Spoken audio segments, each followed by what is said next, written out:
성경 구약 아가 사랑의 신비 서언.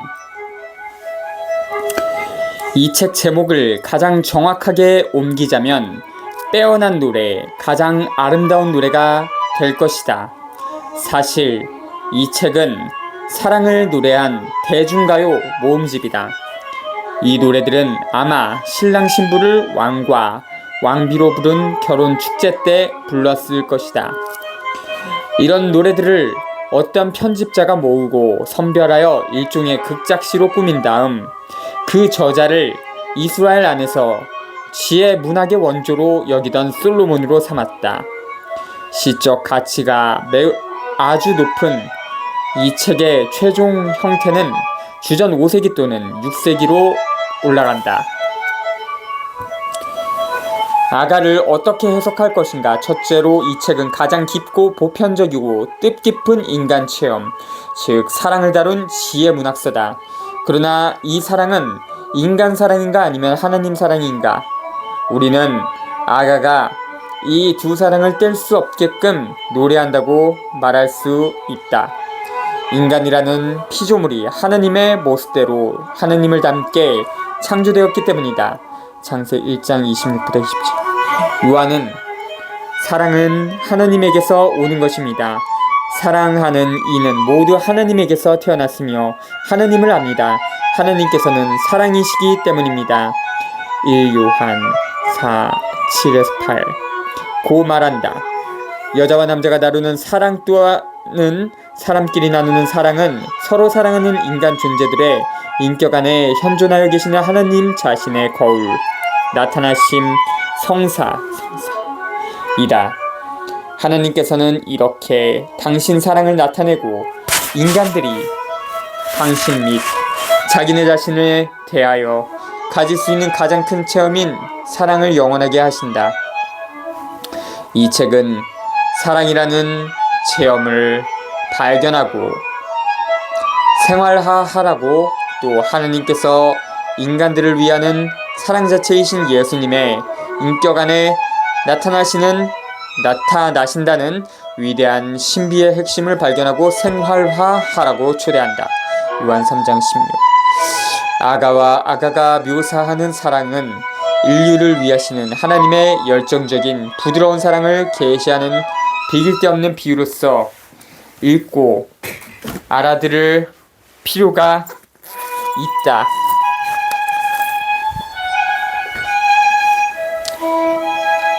표제 1장 1. 솔로몬의 가장 아름다운 노래 사랑의 기쁨.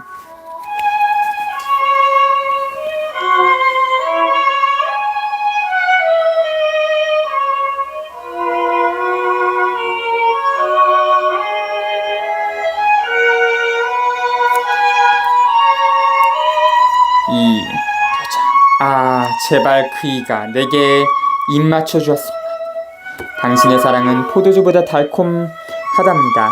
정녕 당신의 향유 내음은 싱그럽고 당신의 이름은 부어놓은 향이랍니다. 그러기에 젊은 여자들이 당신을 사랑하지요. 나를 당신에게 끌어주셔요. 우리 달려가요. 임금님이 나를 내전으로 데려다 주셨네. 우리는 당신으로 기뻐하고 즐거워하며 당신의 사랑을 포도주보다 더 기리리라. 그들이 당신을 사랑하면 당연하죠. 검지만 아름다운 포도원치기. 예루살렘 아가씨들이여, 나 비록 가뭇하지만 어여쁘답니다. 케다루의 천막처럼 솔로몬의 휘장처럼 내가 까무잡잡하다고 빤히 보지 말아요. 햇볕에 그을렸을 뿐이니까요. 오라버니들이 나에게 고를 내며 나를 포도원지기로 만들어 내 포도밭은 지키지도 못하였답니다. 목자를 찾아 내 영혼이 사랑하는 이여 내게 알려주셔요. 당신이 어디에서 양을 치고 계시는지, 한낮에는 어디에서 양을 쉬게 하시는지. 그러면 나 당신 벗들의 가축 사이를 헤매는 여자가 되지 않을 거예요. 여인들 가운데 가장 아름다운 이여, 그대가 만일 모르고 있다면 양떼의 발자국을 따라가다 양치기들의 천막 곁에서 그대의 새끼 염소들이 풀을 뜯게 하오.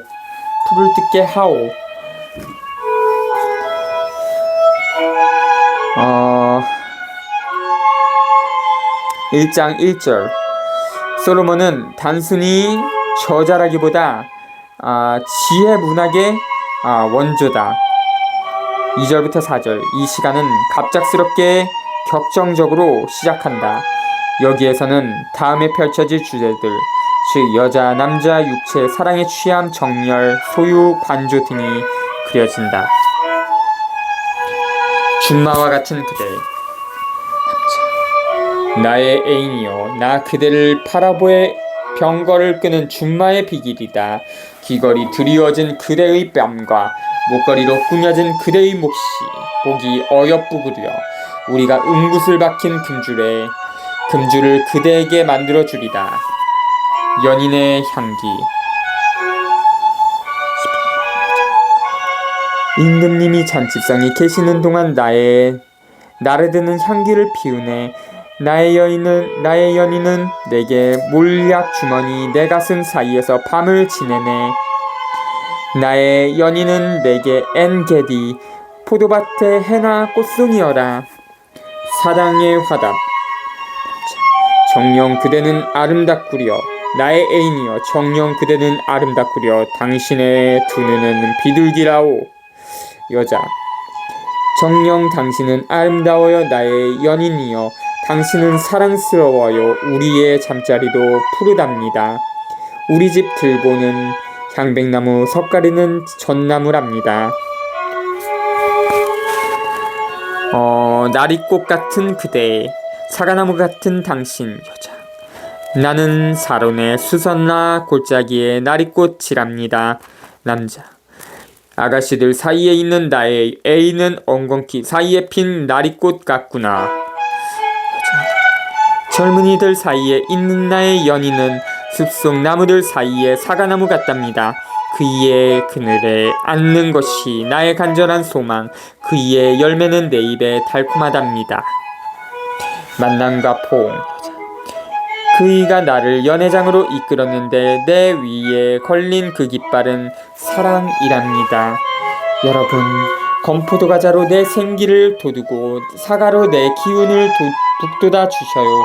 사랑에 겨워 앓고 있는 몸이랍니다. 그이의 왼팔은 내 머리 밑에 있고 그이의 오른팔은 나를 껴안는답니다. 예루살렘 아가씨들이여, 노루나 들사슴을 걸고 그대들에게 애원하니 우리 사랑을 방해하지도 깨우지도 말아주오. 그 사랑이 원할 때까지.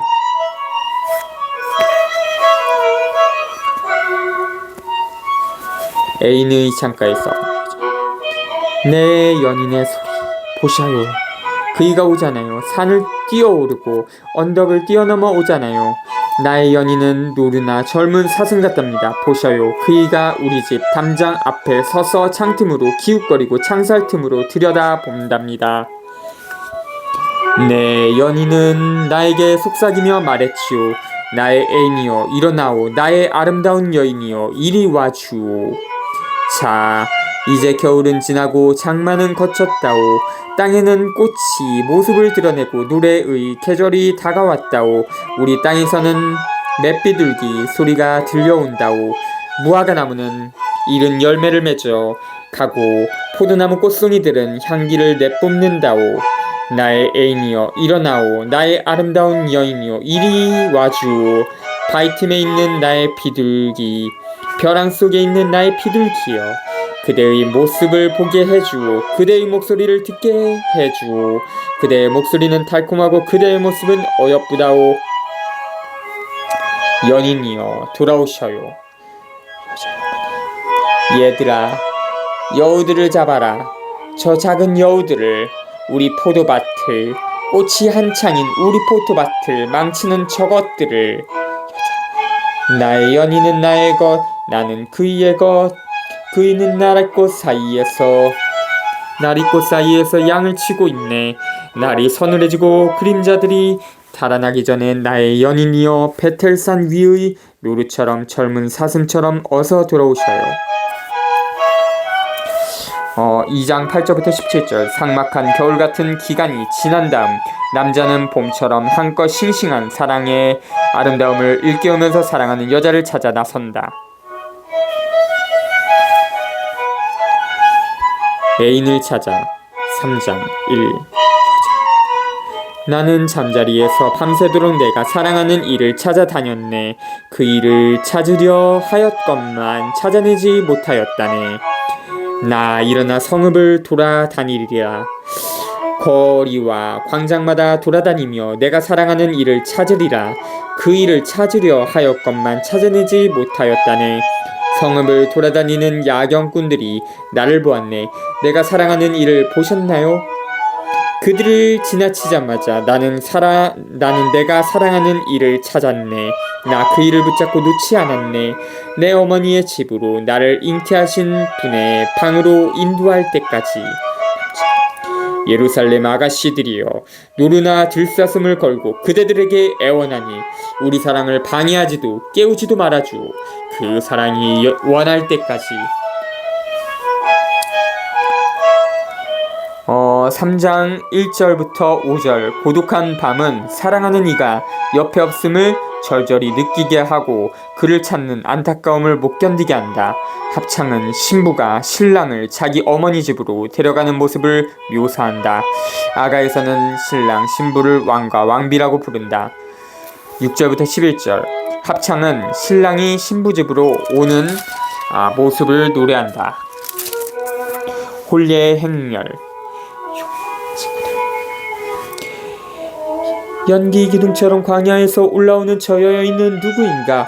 몰약과 유향, 이국의 온갖 향유로 향기를 풍기며 오는 저 여인은 누구인가? 보라, 솔로몬의 가마를 이스라엘 용사들 가운데에서 뽑힌 60명의 용사들이 호위하네. 모두가 칼로 무장한 역전의 전사들, 밤의 공포에 대비하여 저마다 허리에 칼을 차고 있네. 솔로몬 임금은 자신을 위하여 레바논 나무로 연을 만들었네. 기둥은 은으로, 등받이는 금으로 만들고 의자는 자홍포로 덮였으며 그 안에 예루살렘 아가씨들이 사랑스럽게 꾸몄네. 나와서 보아라, 시온 아가씨들아. 혼인날, 마음이 기쁜 날에 그 어머니가 면류관을 씌워준 솔로몬 임금을. 신부에 대한 찬가.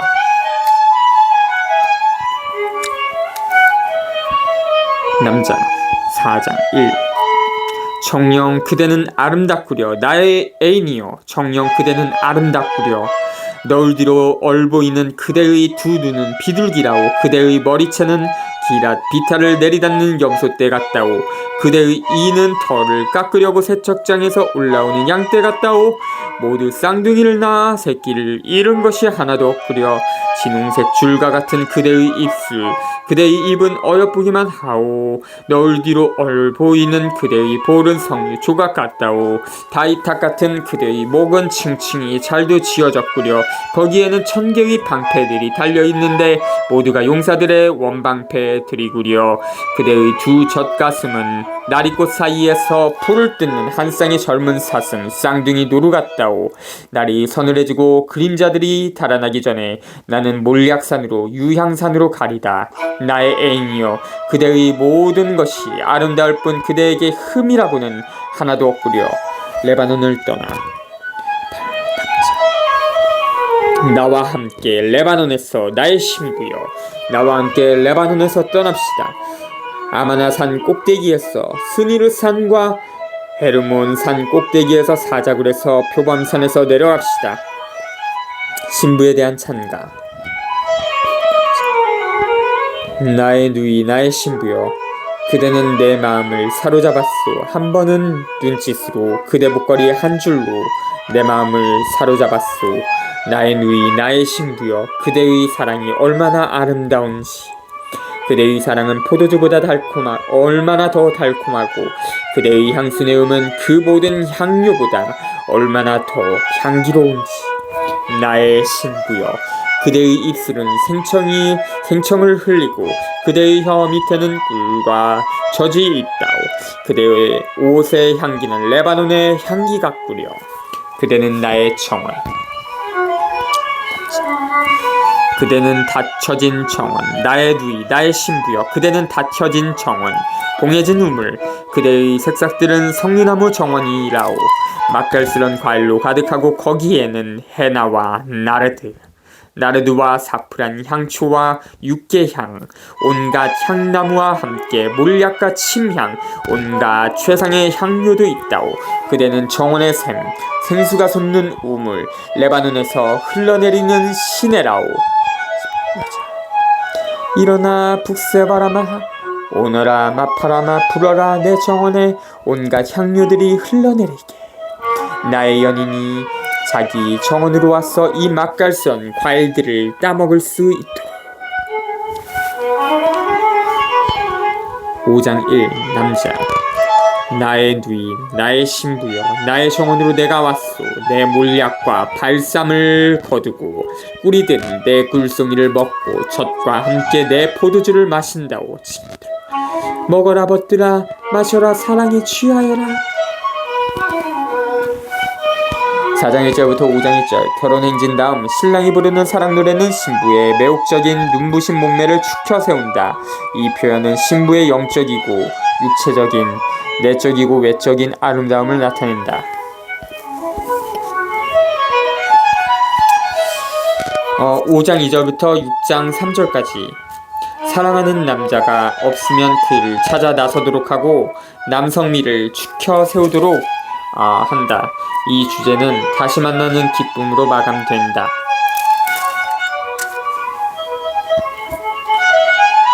가버린 연인을 찾아.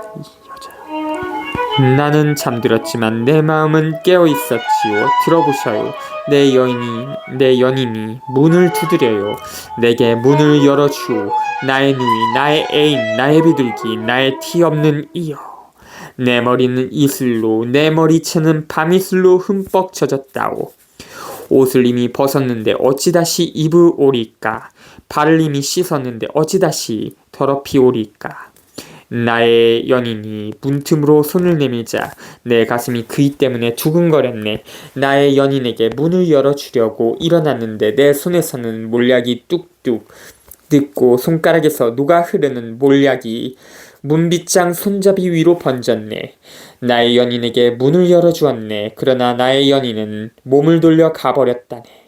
그이가 떠나버려 나는 넋이 나갔네. 그이를 찾으려 하였건만 찾아내지 못하고 그이를 불렀건만 대답이 없었네. 성읍을 돌아다니는 야경꾼들이 나를 보자 나를 때리고 상처내었으며 성벽의 파수꾼들은 내 겉옷을 빼앗았네. 예루살렘 아가씨들이여, 그대들에게 애원하니 나의 연인을 만나거든 내가 사랑 때문에 앓고 있다고 제발 그이에게 말해 주어요. 그대의 연인이 낳은 게 무엇인가? 친구들, 그대의 연인이 다른 연인보다 나은 게 무엇인가? 여인 중에 가장 아름다운 이여, 그대 연인이 다른 연인보다 나은 게 무엇인가? 그대가 우리에게 그토록 애원하게 해. 나의 연인은 눈부시게 하얗고 붉으며 만인 중에 뛰어난 사람이랍니다. 그이의 머리는 금 중에서도 순금, 그이의 머리채는 종려나무 가지 검기가 까마귀 같답니다. 그이의 눈은 시냇가의 비둘기 같아 우유로 목욕하고 알맞게 자리 잡고 있답니다. 그이의 뺨은 발삼 꽃밭 같아 향기로운 풀들이 답을 이루고 그이의 입술은 몰약이 흘러떨어지는 나리꽃이랍니다. 그이의 팔은 보석 박힌 금방망이, 그이의 몸통은 청으로 덮인 상아조각이랍니다. 그이의 다리는 순금 받침대 위에 세워진 하얀 대리석 기둥, 그이의 모습은 레바논 같고 향백나무처럼 빼어나답니다. 그이의 입은 달콤하고 그이의 모든 것이 멋지답니다. 나의 연인은 이렇답니다. 내 벗은 이렇답니다. 예루살렘 아가씨들이여.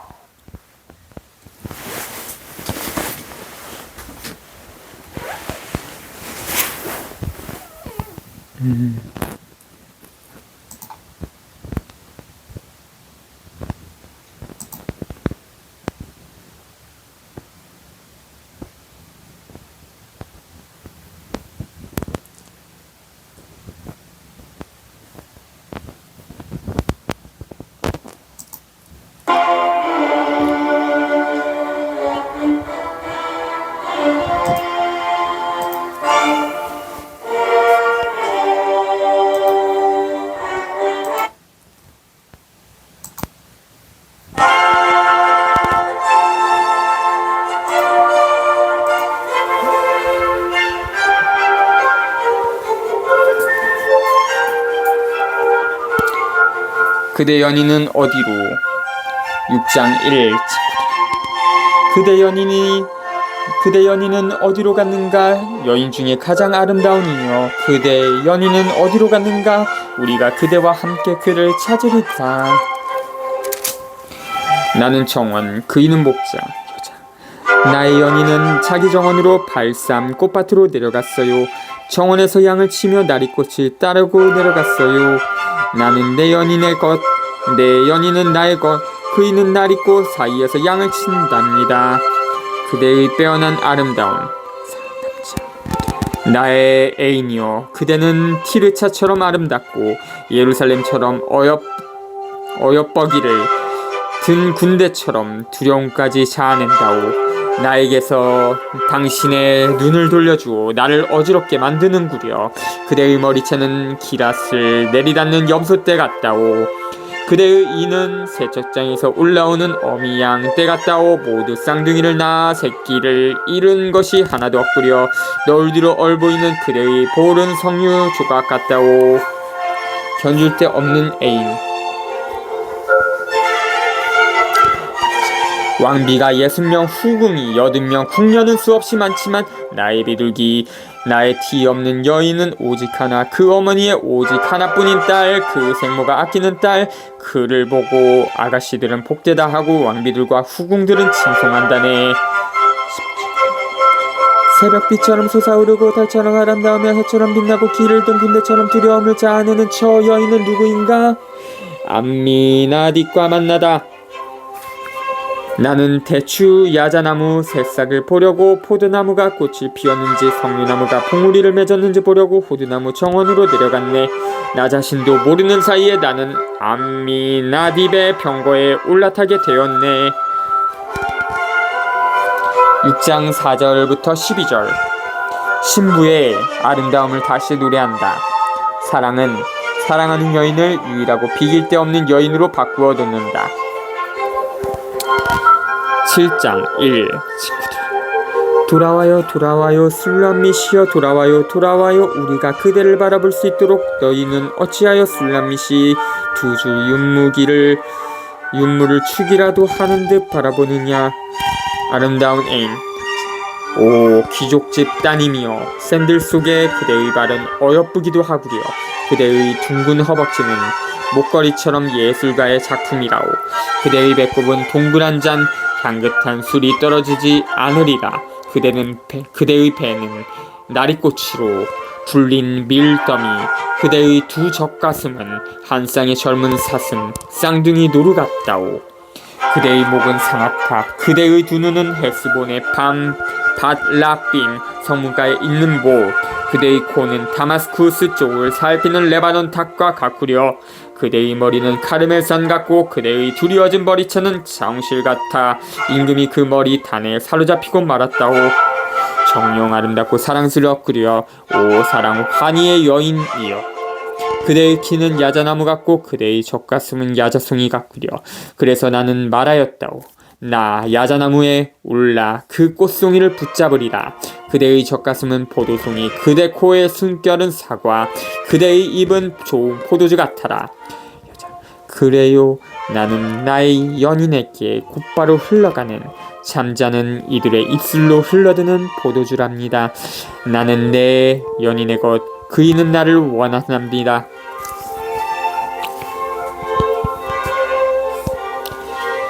어... 7장 1절부터 10절. 두 줄로 돌아가는 무희들 가운데서 춤추는 신부를 신랑이 넋을 잃고 바라본다. 다시금 신부의 아름다움과 황홀한 입맞춤을 그린다. 들에서 사랑으로. 오시아요 나의 여인이여, 우리 함께 들로 나가요. 시골에서 밤을 지내요. 아침 일찍 포도밭으로 나가 포도나무 꽃이 피었는지 꽃망울이 열렸는지 석류나무 꽃이 망울 졌는지 우리 봐요. 거기에서 나의 사랑을 당신에게 바치겠어요. 환합채는 향기를 내뿜고 우리 문간에는 온갖 맛깔스런 과일들이 있는데 해것도 있고 묵은 것도 있어요. 나의 연인이여, 이 모두 내가 당신을 위하여 간직해온 것이랍니다. 당신이 오라버니라면 8장 1절. 아, 당신이 내 어머니의 젖을 함께 빨던 오라버니 같다면 거리에서 당신을 만날 때 누구의 경멸도 받지 않고 나 당신에게 입맞출 수 있으련만 나를 가르치시는 내 어머니의 집으로 당신을 이끌어 데려가련만 당신에게 향유 섞인 술 나의 석류주를 대접하련만 그이의 왼팔은 내 머리 밑에 있고 그이의 오른팔은 나를 껴안는다면 남자 예루살렘 아가씨들이여 그대들에게 애원하니 우리 사랑을 방해하지도 깨우지도 말아주 그 사랑이 원할 때까지. 죽음처럼 강한 사랑. 7장 11절부터 8장 4절. 보도 안에서 길로 길에서 사랑을 불태워 어머니의 집으로 사랑의 겨운 발걸음이 옮겨진다. 사랑의 발걸음은 강요될 수 없는 법.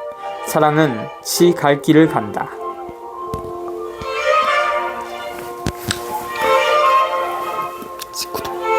자기 연인에게 몸을 기댄 채 광야에서 올라오는 저 여인은 누구인가? 사과나무 아래에서 나는 당신을 깨웠지요. 거기에서 당신 어머니가 당신을 잉태하셨답니다. 거기에서 당신을 낳으신 분이 당신을 잉태하셨답니다. 인장처럼 나를 당신의 가슴에, 인장처럼 나를 당신의 팔에 지니셔요. 사랑은 죽음처럼 강하고 정열은 저승처럼 억센 것. 그 열기는 불의 열기, 더할 나위 없이 격렬한 불길이랍니다. 큰 물도 사랑을 끌 수 없고 강물도 휩쓸어가지 못한답니다.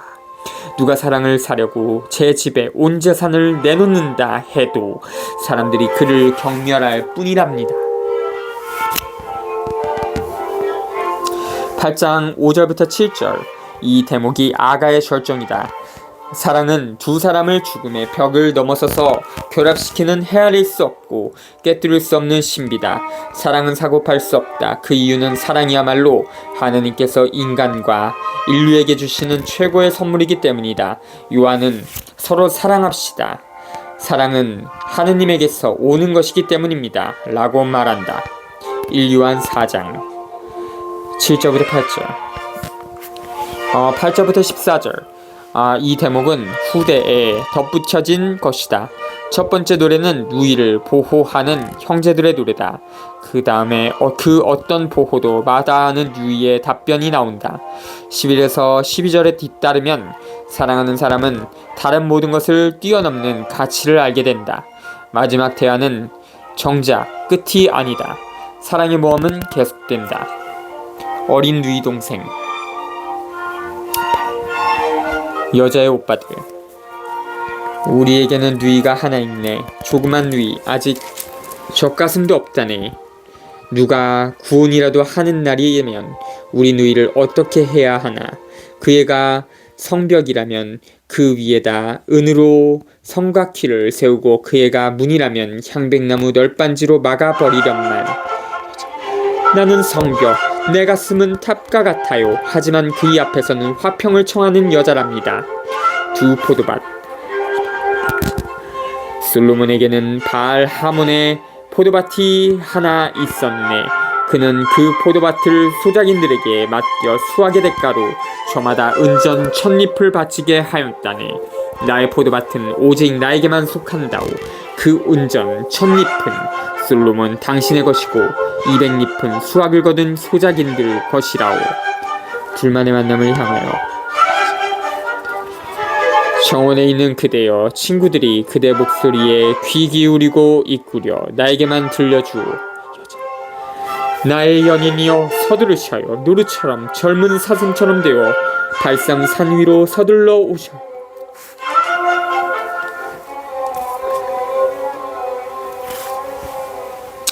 지에서 정의는 불멸한다. 서언.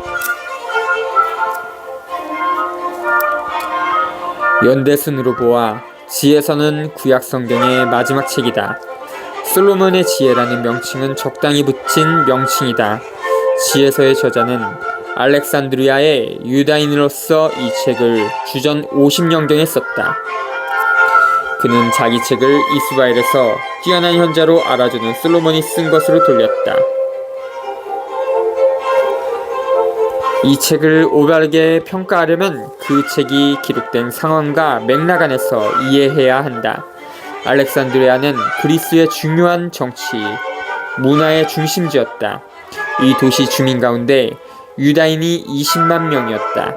그리스 문화, 철학, 관습, 종교예절, 이방인의 적이, 흔히는 노골적이거나 은밀한 박해가 이집트에 살고 있던 유다 백성의 신앙과 문화를 끊임없이 위협하고 있었다.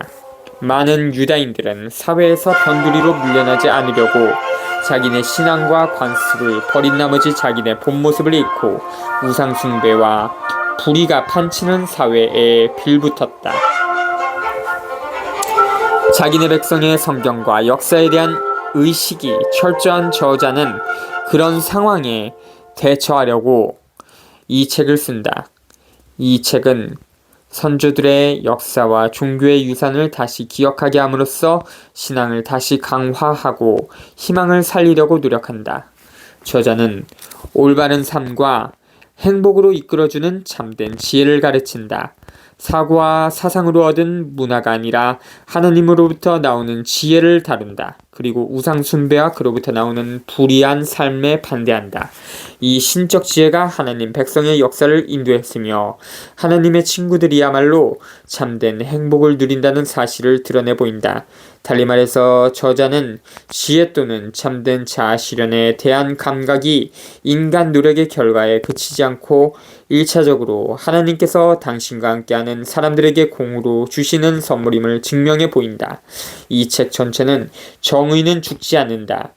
1장 15절 는 말로 요약할 수 있다. 사실상 저자는 지혜를 정의와 하나로 보고 지혜가 가치 있는 인생의 인도자임을 증명해 보이고 1장 16절부터 5장 23절 지혜의 본질을 드러낸 다음 6장 11절부터 9장 18절 이집트 탈출에 관하여 기다랗게 묵상한다. 10장 1절부터 19장 21절 이집트 탈출에서 이스라엘은 하느님의 정의를 발견한다. 하느님의 정의는 백성에게 참된 지혜를 전해준다.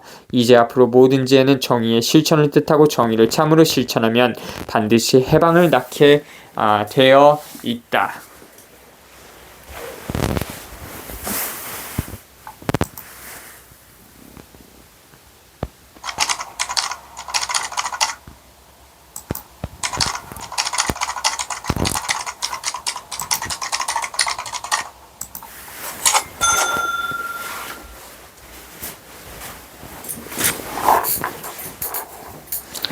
하느님을 찾고 악을 피하여라. 1장 1 세상의 통치자들아 정의를 사랑하여라. 선량한 마음으로 주님을 생각하고 순수한 마음으로 그분을 찾아라. 주님께서는 당신을 시험하지 않는 이들을 만나주시고 당신을 불신하지 않는 이들에게 당신 자신을 드러내 보이신다. 비뚤어진 생각을 하는 사람은 하느님에게서 멀어지고 그분의 권능을 시험하는 자들은 어리석은 자로 드러난다. 지혜는 간악한 영혼 안으로 들지 않고 죄에 얼매인 육신 안에 머무르지 않는다. 가르침을 주는 거룩한 영은 거짓을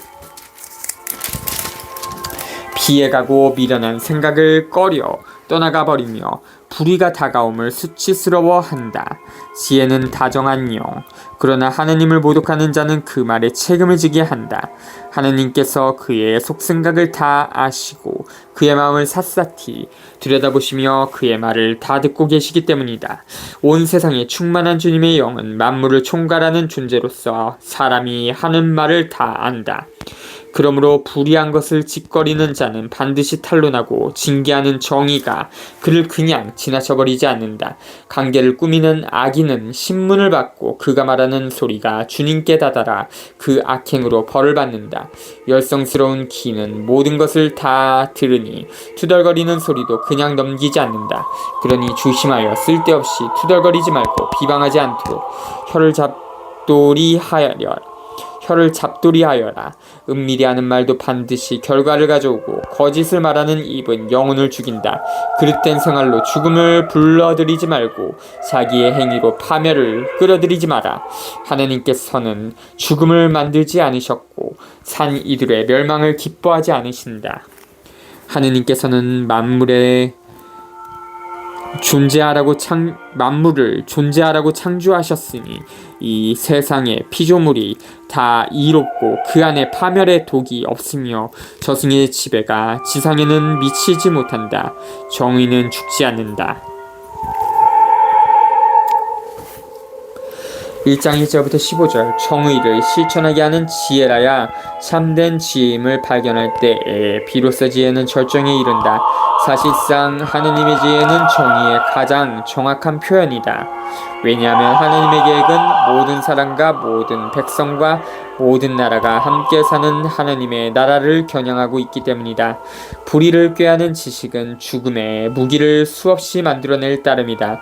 정의를 실천하게 하는 지혜라야 하느님의 계획에 맞는 지혜로서 모든 사람과 모든 백성으로 하여금 실제로 모든 것을 골고루 나누면서 더불어 행복하게 살아가도록 할 수 있다. 악인들의 삶과 생각. 악인들은 행실과 말로 죽음을 불러내고 죽음을 친구로 여겨 그것을 열망하며 죽음과 계약을 맺는다. 그들은 죽음에 속한 자들이 되어 마땅하다.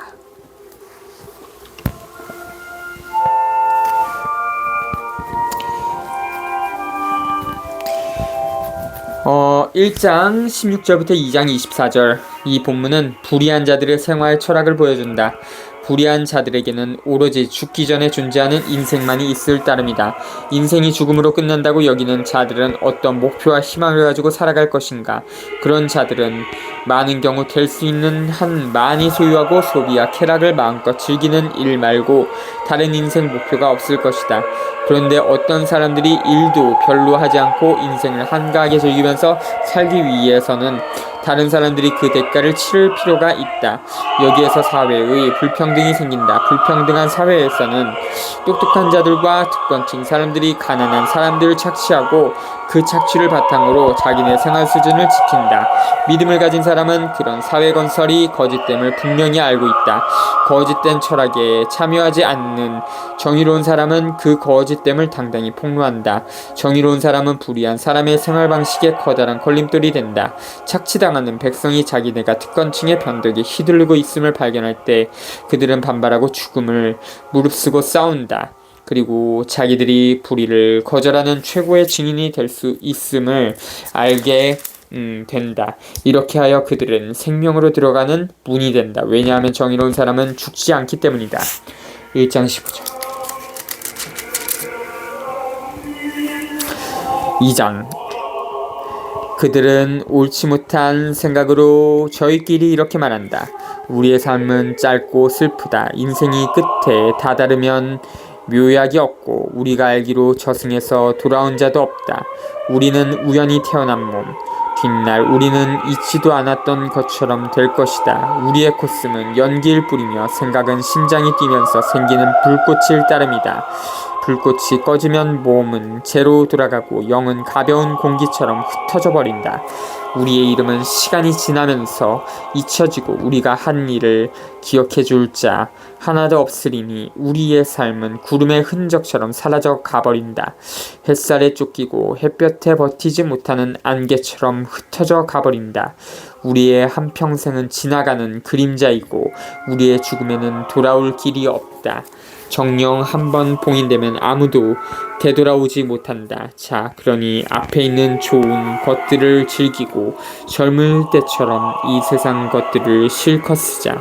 값비싼 포도주와 향료로 한껏 취하고 봄철의 꽃 한 송이도 놓치지 말자.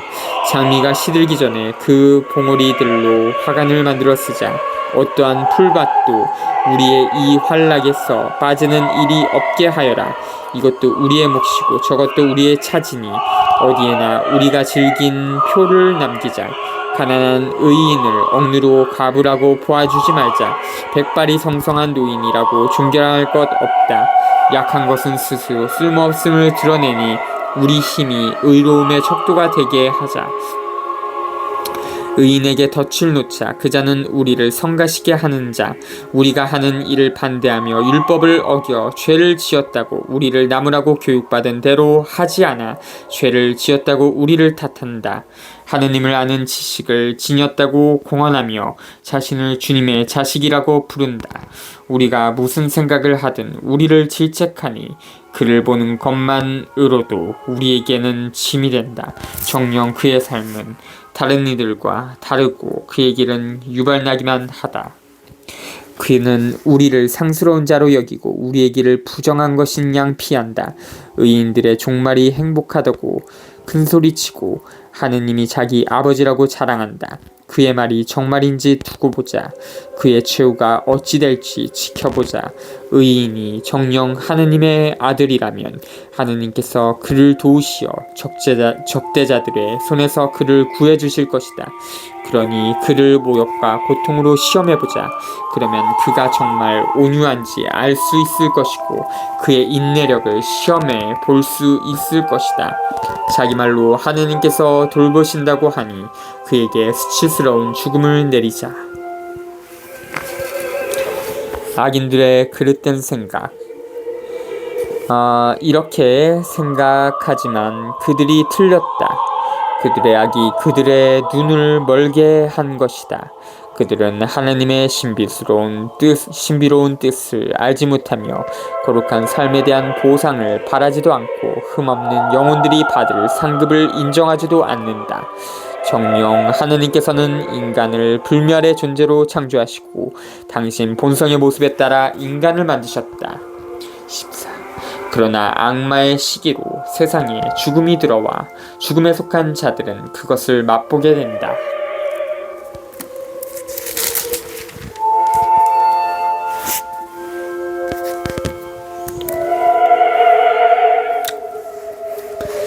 의인들의 운명 3장 1. 의인들의 영혼은 하나님의 손안에 있어 어떠한 고통도 겪지 않을 것이다. 어리석은 자들의 눈에는 의인들이 죽은 것처럼 보이고 그들의 말로가 고난으로 생각되며 우리에게서 떠나는 것이 파멸로 여겨지지만 그들은 평화를 누리고 있다. 사람들이 보기에 의인들이 벌을 받는 것 같지만 그들은 불사의 희망으로 가득 차 있다. 그들은 단련을 조금 받은 뒤 은혜를 크게 얻을 것이다. 하느님께서 그들을 시험하시고 그들이 당신께 막가진 이들임을 아셨기 때문이다. 그분께서는 용광로 속의 금처럼 그들을 시험하시고 번제물처럼 그들을 받아들이셨다. 그분께서 그들을 찾아오실 때에 그들은 빛을 내고 그루터기들만 남은 밭에 불꽃처럼 퍼져나갈 것이다. 그들은 민족들을 통치하고 백성들을 지배할 것이며 주님께서는 그들을 영원히 다스리실 것이다. 주님을 신뢰하는 이들은 진리를 깨닫고 그분을 믿는 이들은 그분과 함께 사랑 속에 살 것이다. 은총과 자비가 주님의 거룩한 이들에게 주어지고 그분께서는 선택하신 이들을 돌보시기 때문이다. 악인들의 운명. 그러나 의인을 무시하고 주님을 거역한 악인들은 자기들이 생각한 것에 따라 벌을 받을 것이다. 지혜와 교훈을 업신여기는 자는 불쌍하다. 그들의 희망은 헛되고 노동은 벌이가 되지 않으며 그들의 작업은 결실이 없다. 12. 그 아내들은 어리석고 자식들은 사악하며 후손들은 저주를 받는다. 3장 1절부터 12절. 그리스의 영향 아래 성경에서는 처음으로 불멸이라는 낱말이 나온다. 그렇지만 이 개념은 정의에 대한 이스라엘의 이상에 매여 있다. 즉 정의로운 사람들은 하나님의 영원한 생명을 누리겠지만 불의한 자들은 끝나지 않을 불행을 당하리라는 것이다. 이렇게 죽은 다음에 그 어떤 생존도 땅 위에서 어떻게 살았는가에 달려있다.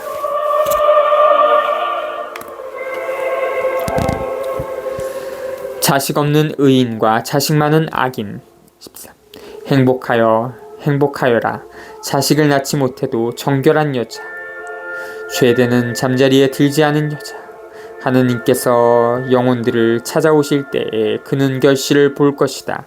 지 손으로 무도한 짓을 저지르지 않고 주님께 악한 것을 생각해 내지 않는 고자도 행복하여라. 그는 자기의 믿음 덕분에 특별한 은총을 받고 주님의 성전에서 아주 흡족한 몫을 받을 것이다. 좋은 노력의 결과는 영광스럽고 예지의 뿌리는 소멸되지 않는다. 간음의 소생들은 크지 못하고 부정한 잠자리에서 생긴 자식들은 망하고 만다. 오래 산다 하여도 그들은 아무것도 아닌 것으로 여겨지고 결국은 나이가 많음도 그들에게는 영예롭지 못하다. 일찍 죽는다 하여도 희망이 없고 심판날에 아무 위안도 받지 못할 것이다. 불의한 족속의 끝은 이처럼 비참하다. 4장. 자식이 없어도 덕이 있는 편이 더 낫다. 덕이 하느님과 사람들에게 인정을 받고 덕에 대한 기억 속에 불사가 들어있기 때문이다. 덕이 있을 때에는 사람들이 그것을 본받고 없을 때에는 그것을 갈구한다. 고결한 상을 놓고 버린 경기의 승리자. 덕은 영혼의 세계에서 화관을 쓰고 행진한다.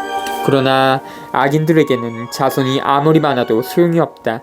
그 사생아들은 아무도 뿌리를 깊이 내리지 못하여 바탕이 튼튼할 수가 없다. 잠시 줄기를 뻗는다 하여도 단단히 서 있지 못하여 바람에 흔들리다가 새참 바람에 뿌리째 뽑히고 만다. 그 가지들은 자라기도 전에 꺾여 나가고 열매는 쓸모가 없다. 익지 않아 먹지 못하고 달리 쓸 데도 없다. 부정한 잠자리에서 생겨난 자식들은 재판 때에 부모가 저지른 죄악의 증인이 된다. 3장 13절부터 4장 6절. 이스라엘 사람들의 개념에서 생명의 존속은 아들들에게 달려 있었다. 아들들은 아버지의 이름을 이어받고 가문의 번영을 보존한다. 그렇지만 지혜서의 저자는 생명을 이어가는 일이 정의를 증거하는 데 달려 있다고 말한다. 정의로운 사람은 결코 없어지지 않을 것이다. 참조 10편 112장. 여기에서 부당한 결합은 유다인과 이방인의 결혼을 가리킨다. 그런 결혼은 유다 문화의 이방화를 가져올 수가 있다는 것이다.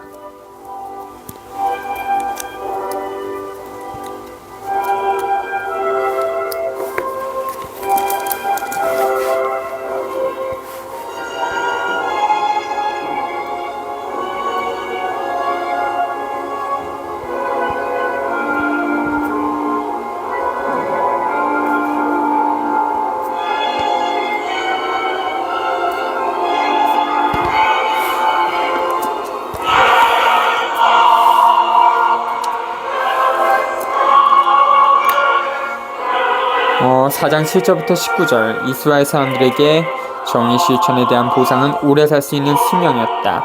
때에 이른 죽음은 죄에 대한 벌로 여겼다. 저자는 이 개념을 다시 정형화한다. 즉 중요한 것은 지혜에 따라 사는 일, 즉 하나님의 계획을 따라 사는 일이라는 것이다.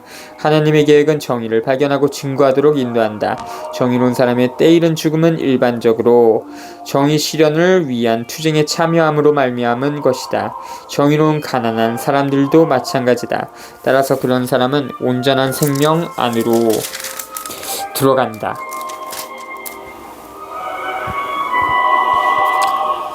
의인의 요절과 악인의 장수.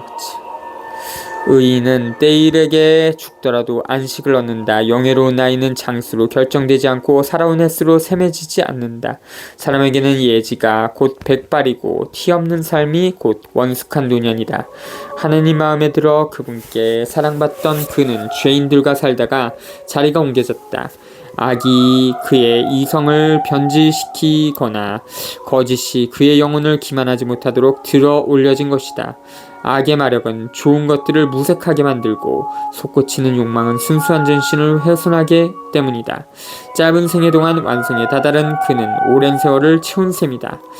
주님께서는 그 영혼이 마음에 들어 그를 악의 한가운데에서 서둘러 데려가셨다. 그러나 사람들은 그것을 보고도 깨닫지 못하고 그 일을 마음에 두지도 않았다. 곧 은총과 자비가 주님께 선택된 이들에게 주어지고 그분께서 당신의 거룩한 이들을 돌보신다는 것이다. 죽은 의인이 살아있는 악인들을, 일찍 죽은 젊은이가 불의하게 오래 산 자들을 단죄한다. 그들은 현인의 죽음을 보면서도 주님께서 그에게 무엇을 바라셨는지, 그를 왜 안전한 곳으로 데려가셨는지 깨닫지 못한다. 그들은 그것을 보면서 냉소하지만 오히려 주님께서 그들을 비웃으신다. 그들은 나중에 수치스러운 송장이 되어 죽은 이들 가운데에서 영원히 치욕을 받을 것이다. 그분께서 소리조차 지르지 못하는 그들을 바닥으로 내동댕이 치시고 밑바탕부터 뒤흔드시어 그들은 완전히 쇠망한 채 고통을 받고 그들에 대한 기억마저 사라질 것이다. 심판대 앞에 선 의인과 악인, 자기들의 죄가 낱낱이 헤아려질 때에 그들이 떨며 다가오면 그들의 죄악이 그들을 면전에서 고발할 것이다.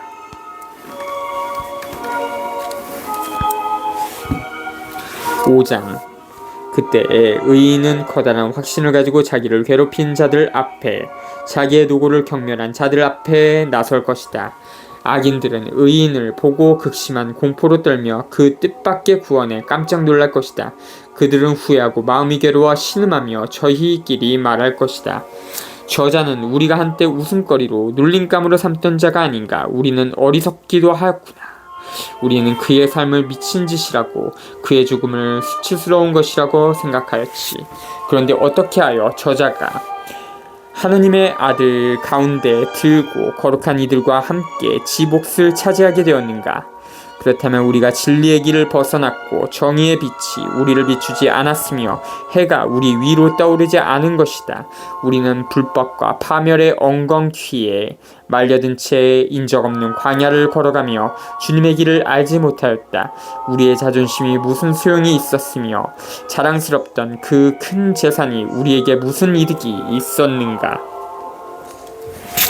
그 모든 것은 그림자처럼 지나가는 소문처럼 사라져버렸다. 그것은 배가 높은 물결을 헤치고 갈 때와 같다. 한번 지나가면 저치를 찾을 수 없고 파도 속에 용골이 지난 흔적도 없다. 또 새가 창공을 날아갈 때와 같다. 그것이 지나간 자리는 다시 찾을 수 없다. 새는 깃으로 가벼운 공기를 치고 그것을 가르며 세차게 날아올라 날갯짓으로 떠가지만 그 뒤에는 날아간 흔적을 공기 중에서 찾을 수 없다. 또 화살이 표적을 향하여 날아갈 때와 같다. 공기가 갈라졌다.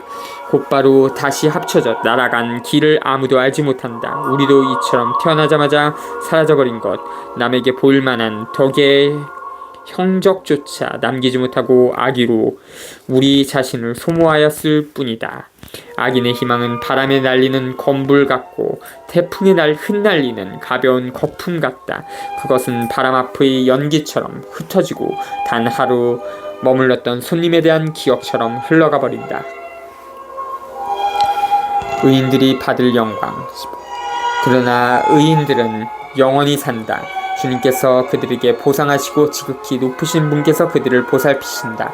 그러므로 그들은 주님의 손에서 영화로운 영광을 받고 아름다운 머리띠를 받을 것이다. 그분께서는 당신의 오른손으로 그들을 감싸 주시고 당신의 팔로 그들을 지켜주실 것이다.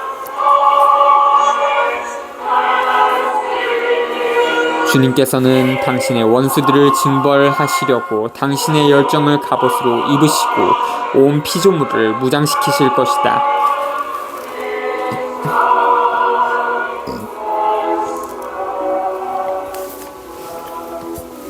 또 정의를 가슴바디로 두르시고 어김없는 공정을 투구로 쓰시며 거룩함을 무적의 방패로 잡으시고 준엄한 진노를 갈아 칼로 만드실 것이다. 그러면 온 세상이 주님 편에 서서 미친 자들과 싸울 것이다. 잘 겨냥된 번개가 화살처럼 날아가는데 잘 당긴 활에서 튀어나가듯 표적을 향해 구름에서 튀어나가고 분노에 찬 우박들이 투석기에서처럼 쏟아지며 바닷물이 그들을 향해 몰아치고 강물이 그들을 가차없이 덮칠 것이다. 거센 바람이 불어닥쳐 폭군처럼 그들을 날려버릴 것이다. 이처럼 불법 때문에 온 세상이 황폐해지고 악행 때문에 지배자들의 권좌가 뒤엎어질 것이다. 4장 20절부터 5장 23절 끝까지 맞서 싸우는 정의로운 사람은 하나님의 심판에 희망을 건다. 하나님께서는 정의로운 사람들과 불의한 자들을 갈라 마침내는 정의와 불의를 드러내고 정의로운 사람을 들어 높이고 불의한 자를 낮추신다. 언뜻 보기에 그런 일은 세계의 종말에나 가서야 일어날 것으로 여겨진다. 그러나 사실 그런 일은 역사 전개 과정에서 일어난다. 정의는 역사 속에서 반드시 불의를 이기고 승리하게 되어 있다.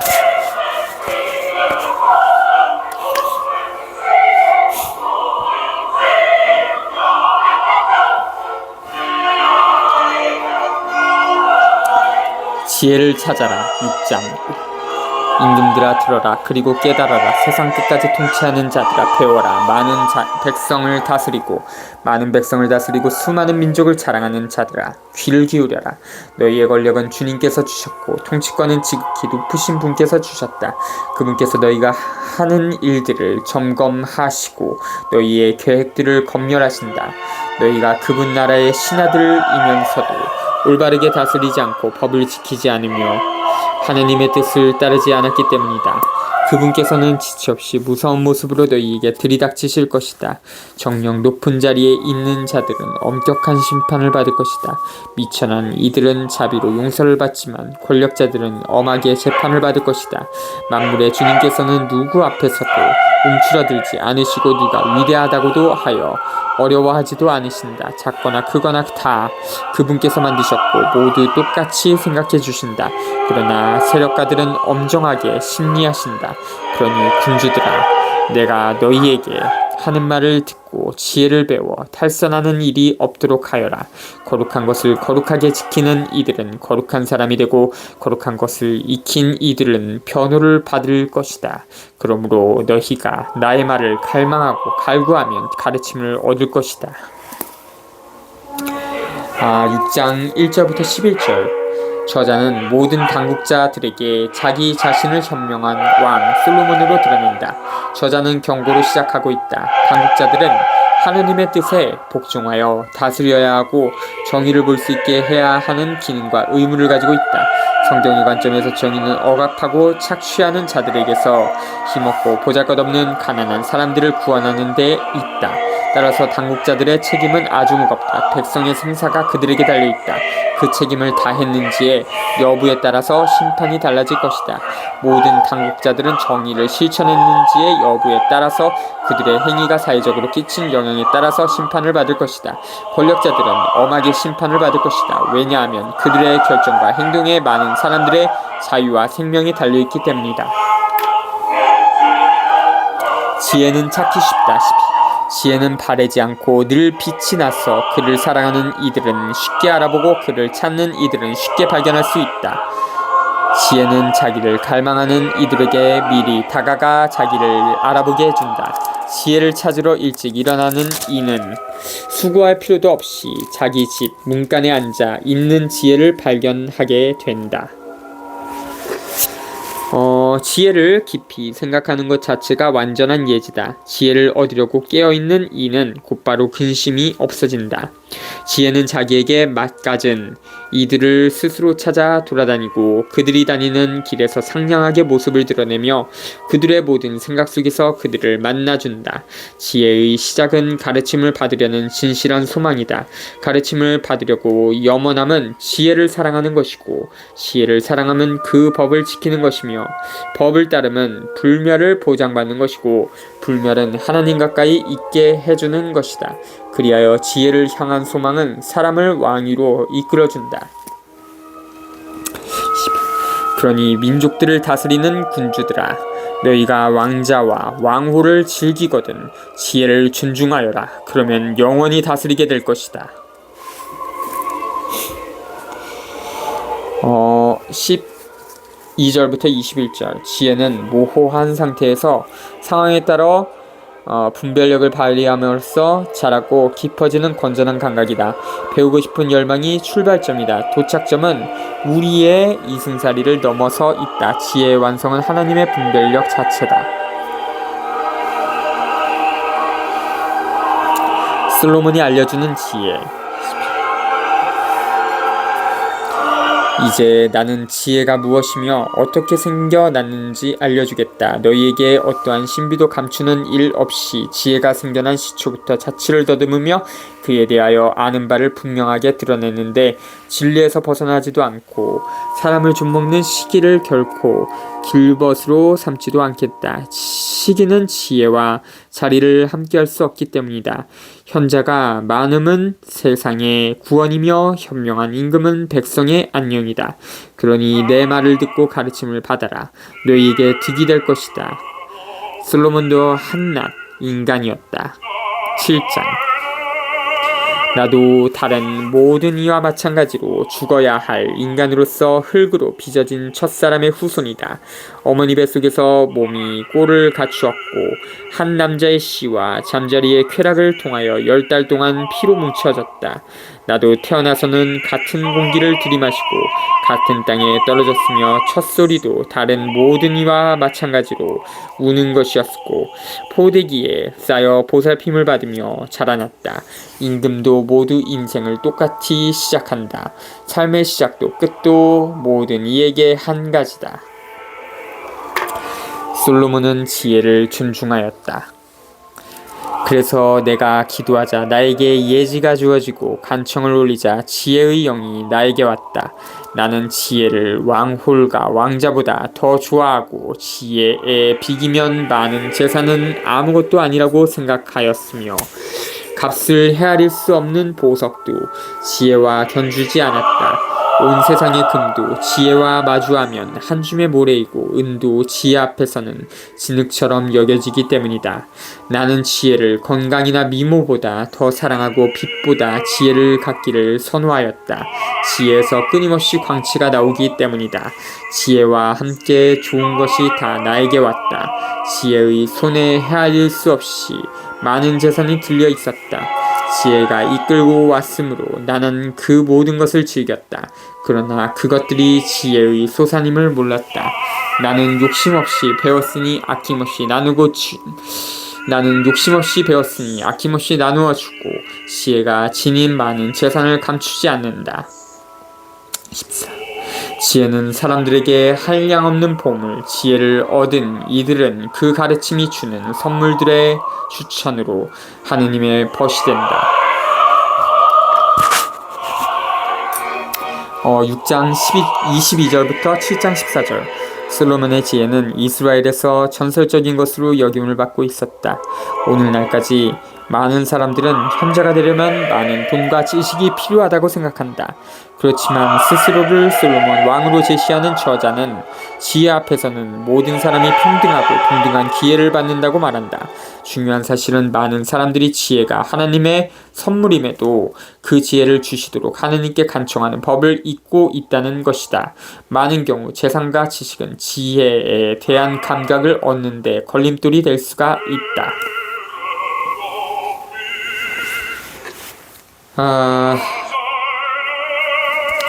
모든 지식의 원천이신 하나님과 지혜. 하나님께서 내가 당신의 뜻에 따라 말하고 내가 받은 것들에 맛가진 생각을 하게 해 주시기를 빈다. 그분께서 바로 지혜의 인도자이시고 현인들의 지도자이시며 우리 자신과 우리의 말이 모든 예지와 일솜씨가 그분 손안에 있기 때문이다. 바로 그분께서 만물에 관한 어김없는 지식을 주셔서 세계의 구조와 기본 요소들의 활동을 알게 해주셨다.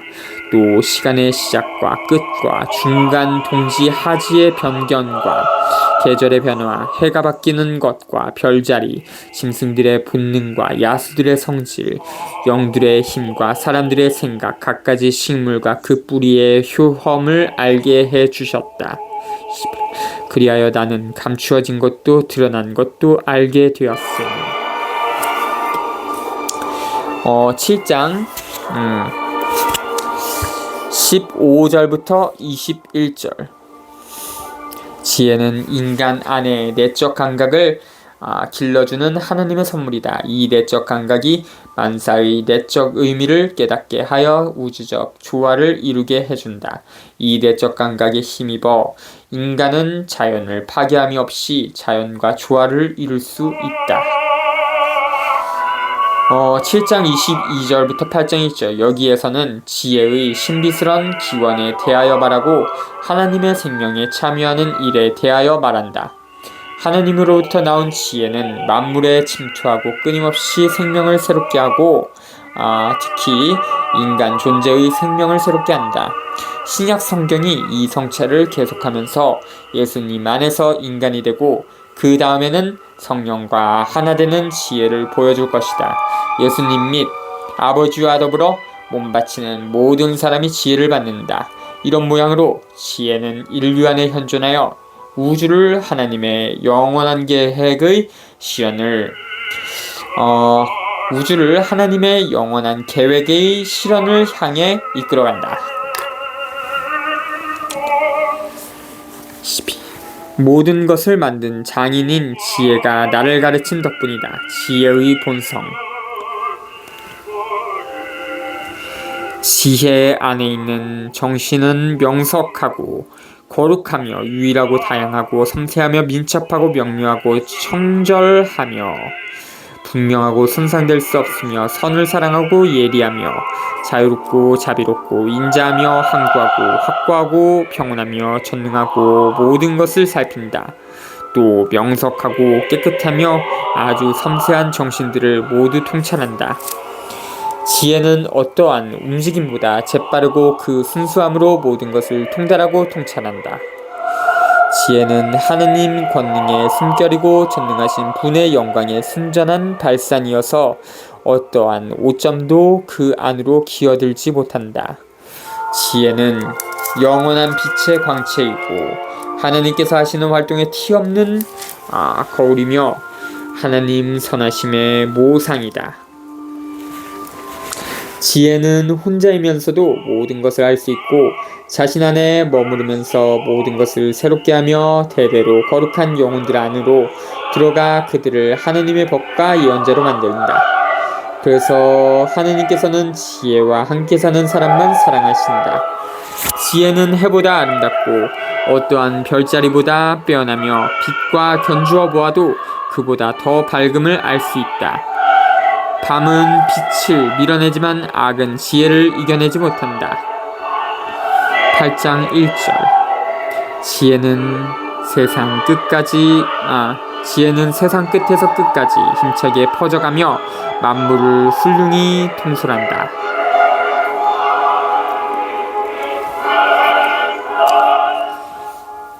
지혜는 덕을 가르치는 스승.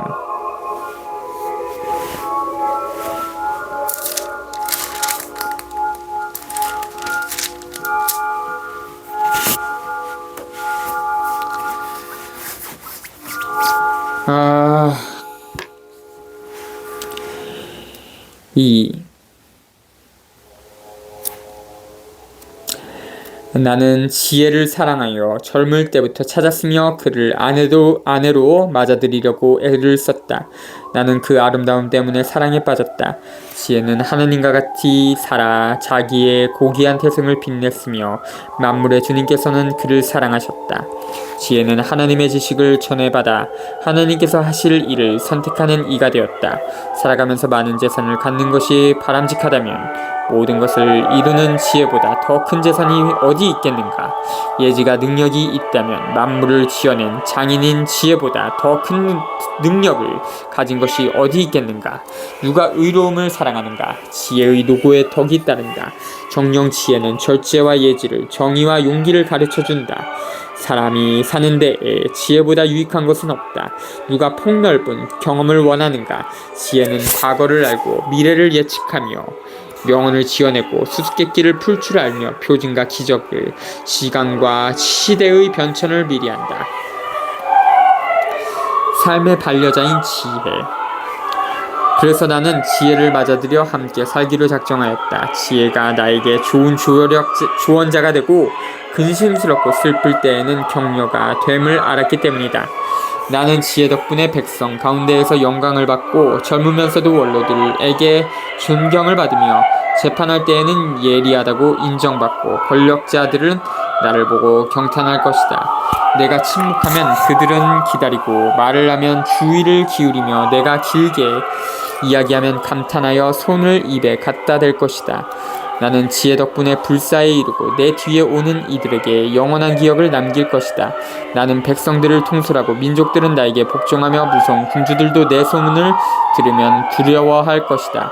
백성에게는 선한 모습을 보이고 전쟁에서는 용맹할 것이다. 또 집에 들어가면 지혜와 함께 편히 쉬리니 그와 함께 지내는 데에 마음 쓰라릴 일이 없고 그와 같이 사는 데에 괴로울 일이 없으며 기쁨과 즐거움만 있기 때문이다.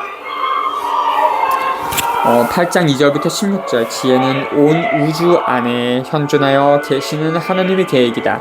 인류는 그 계획을 의식하고 그 계획에 형태를 부여할 수 있다. 그럴 때 지혜는 여자와 남자 그리고 모든 사람을 살리는 이상적인 동반자가 된다. 아직도 자기 자신을 솔로몬 왕과 동일시하고 있는 저자는 어떤 모양으로든 인류 사회와 역사를 이끌어가는 모든 사람에게 이 동반자가 중요함을 보여준다. 잠언 31장 10절부터 31의 주참조 8장 17절부터 9장 18절 당국자들에게 주는 기다란 경고를 마감하면서 6장 1절부터 9장 18절 저자는 모든 통치자들에게 방향을 제시해야 할 기도를 보여준다. 첫 번째 청할 것은 지혜라는 선물이다. 지혜는 당국자들에게 사리와 사태를 가려내는 힘을 주어 하느님께서 바라시는 정의를 실현하게 한다. 이 기도는 관이가 하느님의 자리를 넘보아서는 안 된다는 것을 보여준다. 기도의 기능은 하느님의 계획을 역사 속에서 실현하기 위하여 그 계획을 깨닫는 선물을 간청하는 데 있다.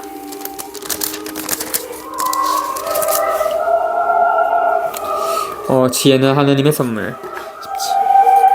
나는 이러한 사실을 혼자 생각하고 마음속으로 숙고한 끝에 지혜와 맺는 가족관계에 불사가 있고 그와 맺는 우정에 온전한 환희가 그가 손수하는 일에 한량없이 많은 재산이 그와 함께 쌓는 정분의 예지가 그와 나누는 대화의 명성이 있음을 알고 어떻게 하면 지혜를 집으로 맞아들일 수 있을까 하고 돌아다녔다.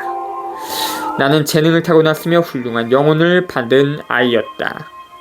더 정확히 말하면 나는 훌륭한 영혼으로서 티 없는 육체 안으로 들어갔다. 그러나 지혜는 하나님께서 주지 않으시면 달리 얻을 수 없음을 깨달았다. 지혜가 누구의 선물인지 아는 것부터가 예지의 덕분이다. 그래서 나는 주님께 호소하고 간청하며 마음을 다하여 아뢰었다.